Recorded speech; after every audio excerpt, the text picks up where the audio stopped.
ကမ္ဘာအစင်းရဲဆုံးနိုင်ငံတွေကို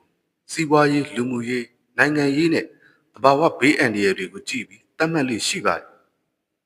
2025ခုနှစ်အထိကမ္ဘာအစင်းရဲဆုံးနိုင်ငံများအဖြစ်သတ်မှတ်ခံထားရတဲ့နိုင်ငံတွေကဘာတွေဖြစ်မလဲ။ဘာကြောင့်အခုလိုမျိုးစင်းရဲဆုံးနိုင်ငံဖြစ်သွားရတာလဲဆိုတော့ကျွန်တော်အခုဒီဗီဒီယိုလေးထဲမှာပြောပြပေးသွားမှာဖြစ်ပါတယ်။ကဲဒါဆိုအခုပဲစလိုက်ကြရအောင်ဗျာ။နံပါတ်1ဆူဒန်နိုင်ငံဆူဒန်နိုင်ငံဟာဆိုရင်အာဖရိကတောင်ပိုင်းမှာတည်ရှိပြီးတော့ကမ္ဘာစင်းရဲဆုံးနိုင်ငံဖြစ်သတ်မှတ်ခံထားရတာပါ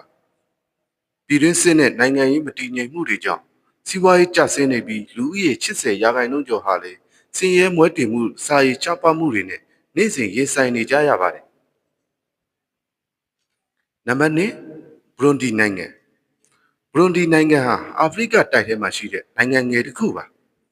လူဦးရေထူထပ်နေမှုတဘာဝရင်းမြစ်နေပါမှုနဲ့နိုင်ငံရေးမတည်ငြိမ်မှုတွေကြောင့်စီးပွားရေးကျဆင်းပြီးစင်းရဲမွဲတေမှုမြင့်မားနေတဲ့နိုင်ငံတစ်ခုအဖြစ်သတ်မှတ်ခံထားရပါတယ်နံပါတ်3ဆီယာရာလီယိုနိုင်ငံဟာအာဖရိကအနောက်ပိုင်းရှိတဲ့နိုင်ငံတစ်ခုဖြစ်ပါတယ်ဆီယာရာလီယိုနိုင်ငံဟာစီးပွားရေးဖွံ့ဖြိုးမှုနှိမ့်ကွေးပြီးကျန်းမာရေးနဲ့ပညာရေးစနစ်တွေအားနည်းတဲ့နိုင်ငံတစ်နိုင်ငံလည်းဖြစ်ပါတယ်နိုင်ငံထဲမှာရှိတဲ့လူဦးရေရာခိုင်နှုန်းအများပြားဟာစင်းရဲမွဲတေမှုအောက်တွင်နေထိုင်ကြရပါတယ်ကြန့်ရှိနေတဲ့ရာခိုင်နှုန်းအနည်းငယ်ကတော့ဘလို့လူတွေလဲဆိုတာကိုယ်နိုင်ငံကိုဥပမာထားပြီးနားလည်သိရှိနိုင်ပါတယ်ဗျာစတာပါအခုကျွန်တော်ပြောပြခဲ့တဲ့နိုင်ငံတွေကတော့စင်းရဲမွဲတေမှုအမြင့်မားဆုံးနိုင်ငံတွေဖြစ်ပြီးပညာရေးနဲ့ကျန်းမာရေးစနစ်များအားနည်းခြင်းနဲ့နိုင်ငံရေးမတည်ငြိမ်မှုတွေကြောင့်တဘာဝဘေးအန္တရာယ်တွေ